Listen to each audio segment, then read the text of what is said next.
지난 주일이 부활절이었죠. 부활절은 예수 믿는 사람은 다 당연히 알지만 예수를 안 믿는 사람들도 부활절하고 성탄절은 다 알더라고요. 특히 부활절하면 여러분 생각나는 뭐가 있죠? 계란. 계란. 예수님의 부활을 또 계란을 통해서 상징적으로 보여주는 계란. 이 계란하니까 생각나는 에피소드가 있는데요. 어느 목사님이 이렇게 부활절 앞에 두고 집사님들이 열심히 계란을 삶고 있는 걸 보면서 이런 농담을 했다고 하더라고요.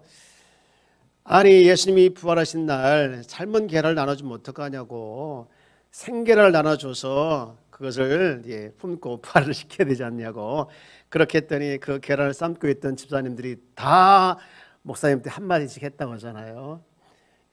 본전도 못 꺼내는 그런 말을 했어요. 그래서 저는 이제 그 이야기를 듣고 절대로 싱거운 소리를 하지 말아야겠다. 싱거운 소리 하면은 저렇게 구박을 듣는구나.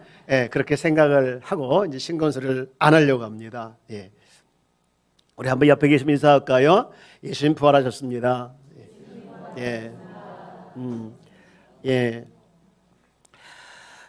누가 나한테 기독교의 심장이 뭐냐고 묻는다면 저는 1초의 망설임도 없이 부활이라고 대답을 할 것 같습니다. 왜냐하면 기독교는 예수님의 부활 때문에 존재하고요. 만약에 부활이 없다고 하면 우리의 믿음도 헛된 것이고 또한 예배 드리는 것도 종교 행위에 불과하겠죠. 그러나 예수님이 부활하셨기 때문에 우리의 믿음은 진짜 믿음이고 우리의 믿는 하나님도 살아 역사하시는 줄 믿습니다. 부활절을 지났지만 예수님 부활하셨다는 이 사실, 이 진실, 이건 실제이고요. 그래서 오늘 저는 이 부활과 관련돼서 좀 말씀을 가지고 은혜를 나누기를 원합니다. 이 말씀을 나누기 전에 제가 여러분에게 질문 하나 할까요? 예수님이 부활하신 것을 믿나요? 이 질문에 대해서 아멘이라고 자신 있게 대답하는 분들 대다수이겠지만 간혹 가다가 다른 건 다 믿어지는데 부활이 믿어지지 않아요 라고 하시는 분이 종종 있더라고요. 물론 이해가 됩니다. 왜냐하면 죽었다가 다시 살아나는 것, 이게 가능할까? 예수님이니까 가능한 줄 믿습니다. 예수님은 실제로 부활하셨고요. 그래서 예수님이 죽었다가 부활하셨다는 이 사실을 몇 가지 질문을 통해서 좀 나눠보기를 원하는데요.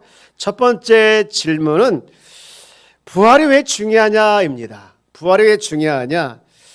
기독교에서 부활은 심장과 같다. 여러분, 사람이 심장이 멈추면 어떻게 될까요? 죽잖아요. 마찬가지로 기독교에서 부활이 멈추면 또 부활이 빠지면 심장이 멈추는 것과 똑같은 것이 되는데요. 여러분, 우리가 성경을 읽을 때 모든 사실이 믿어지지만 또 믿지 못하는 부분도 있어요. 또 그래서 이해가 안 되는 부분도 있긴 한데 예수님의 부활이 믿어지면 성경에 부분적으로 믿어졌던 것들이 전체가 다 이해가 되고 믿어질 뿐만 아니라 성경이 다 뚫어지고 이해가 되고 믿어지지요. 여러분, 예수님의 부활은 사실이고요. 또 예수님의 부활은 진짜이고요. 예수님의 부활은요, 우리로 하여금 믿음이 진짜라는 것을 또 성경이 전체에 이해가 되고 풀어지게 하는 중요한 사건입니다. 그만큼 부활이 주는 영향력은 큰데 만약에 반대로 부활이 없다면 어떻게 됐을까? 고린도서 15장 17절 말씀은 부활이 없는 것에 대해서 이렇게 이야기를 하고 있죠. 그리스도께서 다시 살아나신 일이 없으면 너희의 믿음도 뭐하고 헛되고 너희가 여전히 어디 가운데? 죄 가운데 있을 것이다. 여러분, 이게 사실입니다. 여러분, 기독교와 다른 종교의 차이가 뭐냐? 부활입니다. 부활이 있느냐? 기독교. 부활이 없느냐? 다른 종교. 여러분, 이렇게 기독교는 부활이라는 확정되고 확고한 또 확고부동한 기초 위에 세워진 진짜인데요. 여러분, 그분은 부활하셨습니다. 그리고 그의 부활은 증명된 사실이고 가장 의심할 수 없는 역사적인 사실인지요. 여러분, 기독교의 부활이 사실이냐 거짓이냐에 따라서 기독교의 존폐가 걸려있는 중요한 사실이라는 것을 누구보다도 사탄이 잘 알고 있어요. 그래서 사단은요, 사람들에게, 기독교에게 특별히 부활이 없다, 믿지 못한다, 믿지 마라, 이렇게 계속해서 꼬드기고요, 유혹하는데요. 여러분 성경 한 대 볼까요? 고린도전서 15장 12절 말씀입니다. 자, 이 부분을 우리 한번 같이 읽어볼까요? 시작. 그리스도께서 죽은 자 가운데에서 다시 살아나셨다 전파되었거늘 너희 중에 어떤 사람들은 어찌하여 죽은 자 가운데에서 부활이 없다 하느냐. 부활이 진짜로 전파되는데 어떤 사람들은 부활이 없다 한다는 거예요. 이 부활이 없다라고 말하는 사람들은 다 사단의 유혹에, 사단의 미혹에 빠져서 이런 말을 한다는 것이죠. 여러분, 이때 이 말씀을 기록할 때는요, 사실 예수님의 부활을 많은 사람들이 목격한 상태에서 이런 말씀이 나타나는 거예요. 예수님의 부활을 많은 분들이 목격했단 말이에요. 그럼에도 불구하고 부활이 없다라고 지금 이야기를 하고 있는 이 사단의 역사는요, 지금도 강력하게 역사하고 있어요.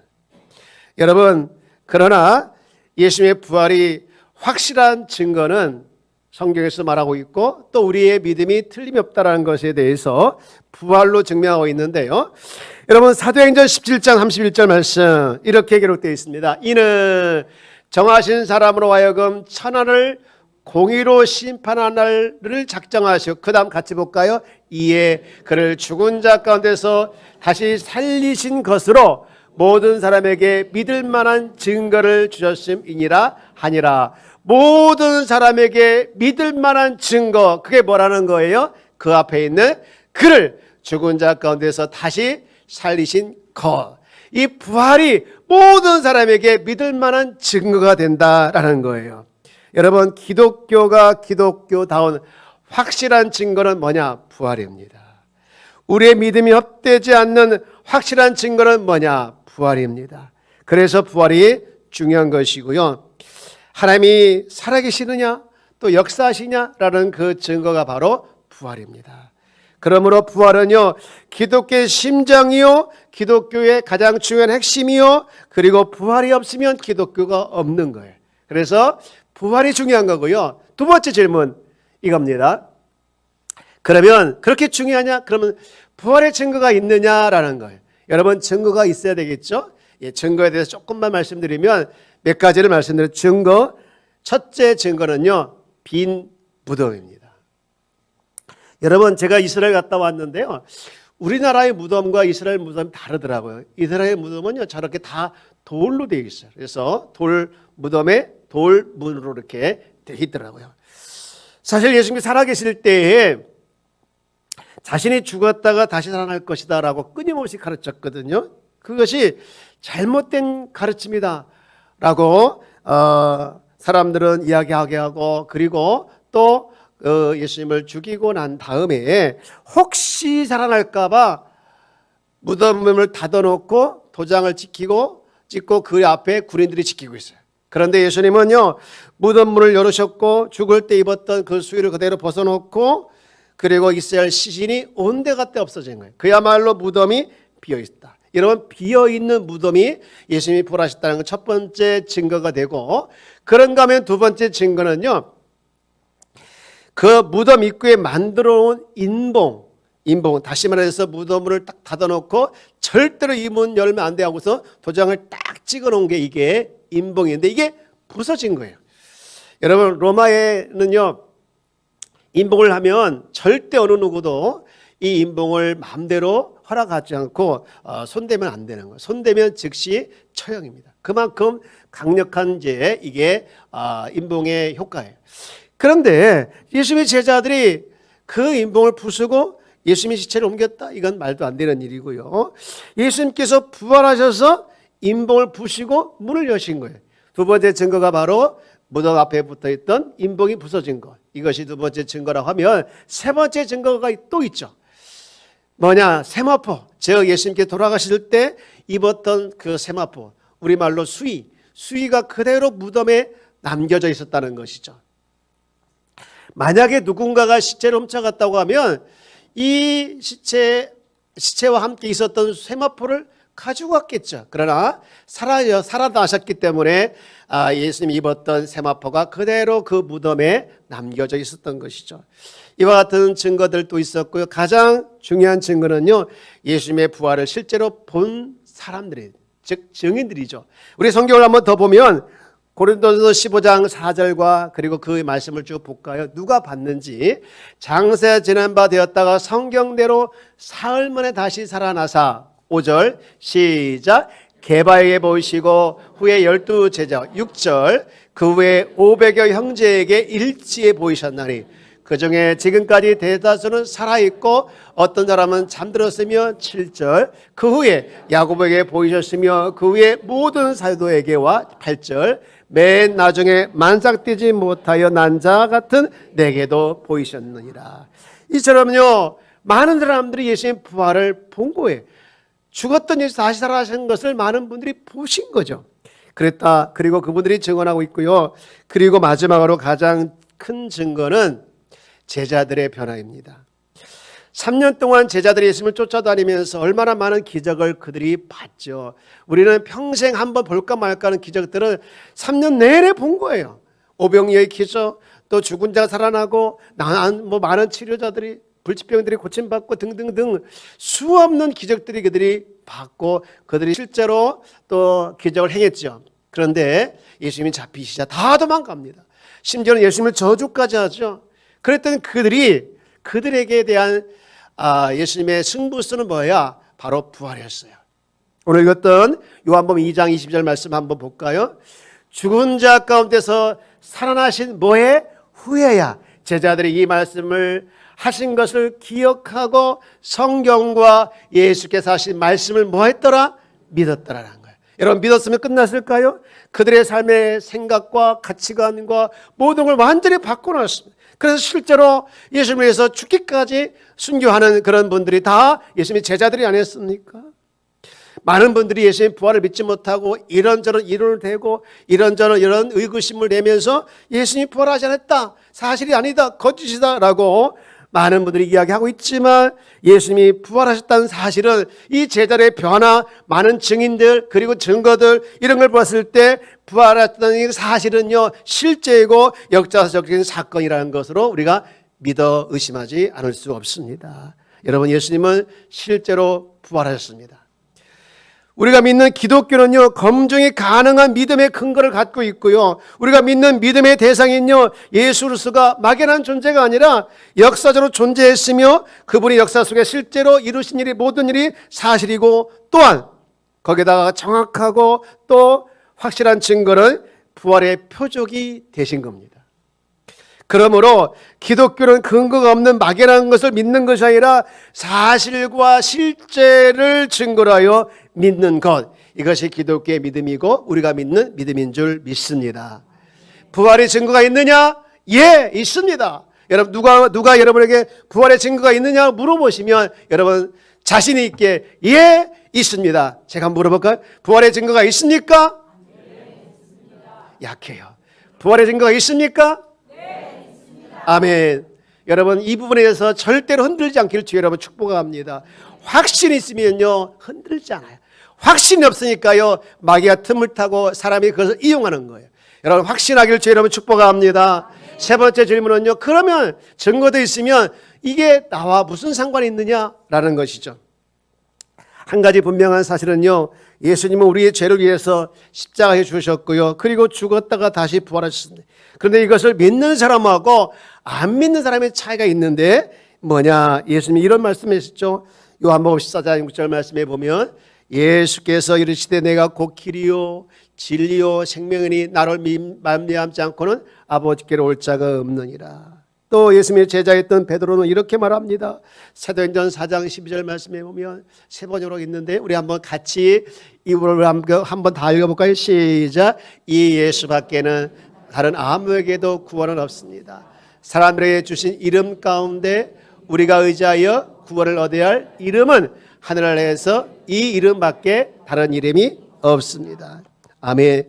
예수님은요 우리가 죄로 말미암아 하나님과 단절됐던 관계를 회복해 주시고 또 연결해 주는 유일한 수단이라고 말씀하셨고 실제로 그렇게 사셨어요. 로마서 8장 32절 말씀해 보면요, 죄의 삭은 사망에서, 그래서 하나님과 단절되고 하나님께 갈 수 없는데, 그럼에도 불구하고 예수님께서 우리에게 엄청난 사랑을 베푸셨는데요, 그것은 하나님께서 그분을 통해서 우리를 구원하기로 작정하시고요, 그분이 우리 모든 죄를 다 감당하도록 하셨어요.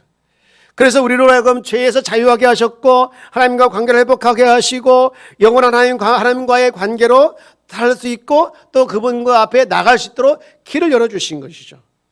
그것은 예수님을 십자가에서 형벌받게 하시고, 그리고 죽음에서 부활하신 사건을 통해서 이루신 하나님의 사랑입니다. 하나님의 마음이고요. 여러분, 이 하나님의 사랑과, 손해보는 이 하나님의 사랑과 하나님의 마음을 우리가 어떻게 받아들이느냐? 그 주님을 내가 내 주인으로, 내 왕으로, 내 인생의 구세주로 받아들이는 것인데, 그것을 영접이라고 합니다. 이 영접은요, 기도로 가능하죠. 여러분, 우리가 기도할 수 없을 때가 많이 있지만, 기도는요, 하나님과 대화이고, 또 하나님은 우리의 마음을 잘 아시고 우리의 말에 대해서 굉장히 관심을 가지고 계셔요. 그래서 우리가 이렇게 기도하길 원하시고 있는데요, 제가 한번 이 기도를 한번 먼저 여러분에게 해보도록 하겠습니다. 주 예수님, 나는 당신이 필요합니다. 내 죄를 위해 십자가에 주신 것에 대해서 감사합니다. 나는 내 삶의 문을 열고 당신을 나의 구세주이자 주님으로 영접합니다. 내 죄를 용서하시고 영원한 생명을 주심을 감사드립니다. 내 삶의 중심을 장악하여 주시옵소서. 나를 주님이 원하는 사람으로 만들어 주옵소서. 예수님 이름으로 기도합니다. 여러분, 어떻습니까? 이 기도가 마음에 드시나요? 우리 한번 같이 한번 해볼까요? 시작. 주 예수님, 나는 당신이 필요합니다. 내 죄를 위해 십자가 주신 것에 대하여 감사합니다. 나는 내 삶의 문을 열고 당신을 나의 구세주이자 주님으로 영접합니다. 내 죄를 용서하시고 영원한 생명을 주심을 감사드립니다.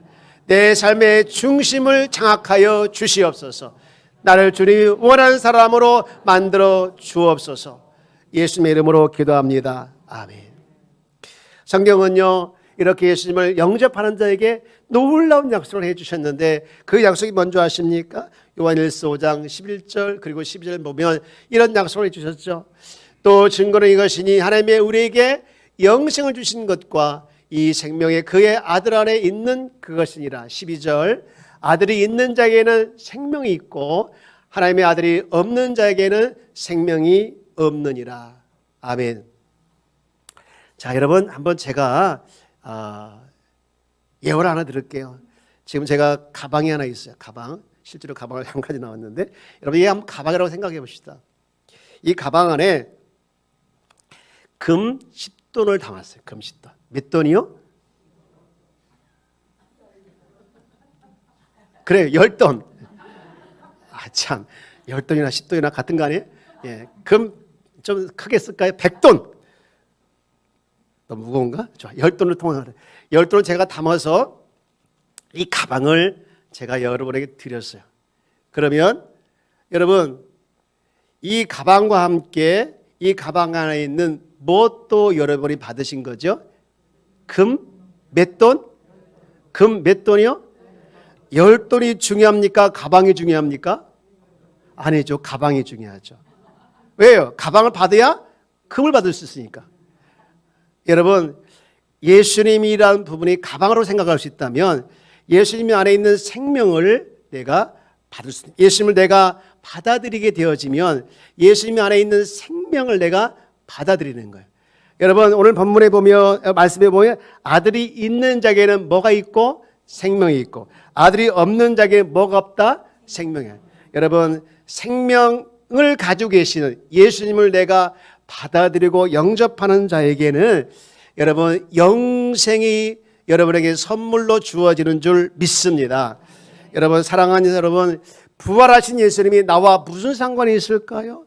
무슨 상관이? 여러분, 예수님이 여러분과 상관이 있을까요? 없을까요? 상관이 있습니다. 예수님이 부활하시로 말미암아 우리가 가지고 있는 믿음도 진짜이고요, 우리가 믿는 하나님도 진짜 살아 역사하사 우리의 아버지가 되시고요, 또 우리 주님은 우리에게 놀라운 축복들을 많이 주십니다. 마지막으로 제가요, 부활은요, 우리에게 감당할 수 없는 축복들인데 그 많은 축복들 중에 딱 한 가지만 소개하도록 하겠습니다. 여러분, 많은 축복을 다 설명하면 시간이 참 부족하겠는데 한 가지만 여러분 우리에게 주신 놀라운 축복이 있는데 그 축복이 뭘까? 그것은 산소망입니다. 산소망. 여러분 우리 성경 베드로전서 1장 3절 말씀을 한번 읽어볼까요? 시작. 우리 주 예수 그리스도 그의 많으신 긍휼대로 예수를 죽은 자 가운데에서 부활하게 하시려 말미암아 우리를 거듭나게 해서 산 소망이 있게 하시며, 여러분 예수님께서 부활하심을 통해서 우리를 거듭나게 하시고 그 거듭남을 통해서 살아있는 소망, 산 소망을 갖게 해주셨다는 거예요. 여러분 소망에는요 죽은 소망도 있습니다. 한때 소망을 가졌지만 낙심하고 절망에 처해서 더 이상 소망을 가질 수 없는, 소망의 등불이 꺼진 사람이 얼마나 많은지 몰라요. 이런 사람들은 절망과 고통과 슬픔 속에 살아요. 그러나 예수님께서 부활하신 사건은요 우리에게 소망이 되는데요, 그 소망은요 소망 중의 소망이요 산 소망이 되는 거예요. 생명이 넘칩니다. 우리는 이 소망 때문에 활동을 하고 또 능력을 받습니다. 하나님의 약속의 말씀도 성취됩니다. 고난 중에도 흔들리지 않고 항상 마음이 기쁘고 감사가 넘치게 하는 것, 이것이 산 소망의 증거인 줄 믿습니다. 시편 146편 5절 말씀에 보면 놀라운 말씀을 해주셨는데요, 이런 말씀이 있어요. 야곱의 하나님을 자기의 도움으로 삼으며 여호와 자기 하나님에게 자기의 소망을 뭐하는 자는 복이 있도다. 또 예레미야 29장 11절 말씀 보면은요, 여호와의 말씀이라 너희를 향한 나의 생각을 내가 아나니 평안이요 뭐가 아니라 재앙이요 너희에게 무엇을 미래와 희망을 주는 것이다. 하나님은요 우리에게 재앙을, 하나님은 우리에게 여러분 여기 나와 있는 것처럼 우리를 향한 하나님은요 절망과 고통을 주기를 원하는 것이 아니라 우리에게 미래와 그리고 소망과 희망을 주기를 원하고 있는 거예요. 하나님의 생각과 하나님의 마음은 우리가 잘 되길 원하고 있는 거예요. 하나님의 생각은 우리가 편안할 뿐만 아니라 소망을 가지고 복이 있는 삶을 살아내길 원하는 것을 우리 주님의 마음이고 생각인 걸 여러분 기억하길 주 여러분 축복합니다. 하나님은 우리에게 소망을 줍니다. 말씀을 통해서 소망을 주시고 성령을 통해서 소망을 허락하여 주시고, 그래서 구원도 소망을 통해서 허락하여 주는 거 아니겠습니까? 절망하는 사람과 소망이 있는 사람은요 태도부터 달라요. 소망이 있는 사람은요 낙심하지 않습니다. 소망이 있는 사람은요 하나님 바라보고 소망을 가지고 살아갑니다. 찬송을 부릅니다. 하나님 앞에 기도합니다.